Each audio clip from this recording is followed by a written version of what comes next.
ইরানের সাথে সংঘাতে নেমে দিশেহারা ট্রাম্প এবার খুঁজছেন যুদ্ধ থেকে পালানোর পথ। ইরান ইস্যুটি এখন প্রেসিডেন্ট ডোনাল্ড ট্রাম্পের রাজনৈতিক ক্যারিয়ারের জন্য রীতিমতো গলার কাঁটা হয়ে দাঁড়িয়েছে। রণাঙ্গনে পূর্ণাঙ্গ সাফল্য আসুক বা না আসুক, ট্রাম্প প্রশাসনের সামনে এখন সবচেয়ে বড় প্রশ্ন হয়ে দেখা দিয়েছে কখন এবং কিভাবে বিজয় ঘোষণা করে এই রক্তক্ষয়ী যুদ্ধ থেকে বেরিয়ে আসা যায়। বার্তা সংস্থা রয়টার্সের এক চাঞ্চল্যকর প্রতিবেদনে উঠে এসেছে মার্কিন প্রশাসনের এই চরম অস্থিরতার চিত্র। প্রতিবেদনে বলা হয়েছে, ট্রাম্পের শীর্ষ উপদেষ্টারা এখন ৩টি ব্লকে বিভক্ত হয়ে একে অপরের সঙ্গে রেষারেষিতে মেতেছেন।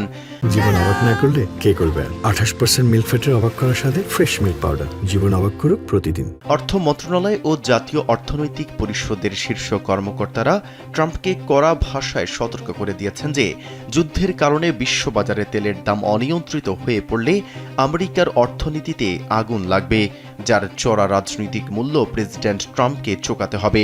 এই আশঙ্কার জায়গা থেকেই হোয়াইট হাউসের চিফ অব স্টাফ সুজি ওয়াইলস ট্রাম্পকে পরামর্শ দিচ্ছেন অভিযানের লক্ষ্য সীমিত করে যত দ্রুত সম্ভব বিজয় ঘোষণা করে যুদ্ধ থেকে সরে আসতে।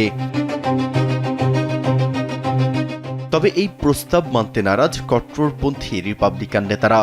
তারা চাইছেন ইরানকে পারমাণবিক অস্ত্রের অধিকার থেকে চিরতরে সরিয়ে দিতে এবং মার্কিন সেনাদের প্রাণহানির চূড়ান্ত বদলা নিতে সামরিক চাপ ও বোমাবর্ষণ অব্যাহত রাখতে হবে।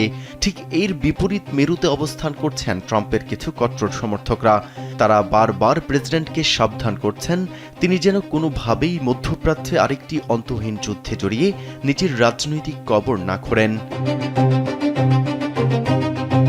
এদিকে উপদেষ্টাদের এমন ত্রিমুখী টানাপোড়েনের প্রভাব সরাসরি পড়ছে ট্রাম্পের দৈনন্দিন বক্তব্যে। গত বুধবার ক্যান্টাকিতে এক জনসভায় তিনি দাবি করেন, আমরা জিতেছি, আবার পরক্ষণেই বলেন আমাদের কাজ শেষ করতে হবে। রয়টার্স বলছে, জানুয়ারিতে ভেনেজুয়েলায় এক ঝটিকা অভিযানে নিকোলা মাদুরোকে বন্দী করার পর মার্কিন প্রশাসন ভেবেছিল ইরানকেও হয়তো একইভাবে কাবু করা যাবে, কিন্তু বাস্তবে ইরান অনেক বেশি সুসজ্জিত ও ভয়ঙ্কর এক প্রতিপক্ষ হিসেবে আবির্ভূত হয়েছে। মেহেদি হাসান, কালবেলা।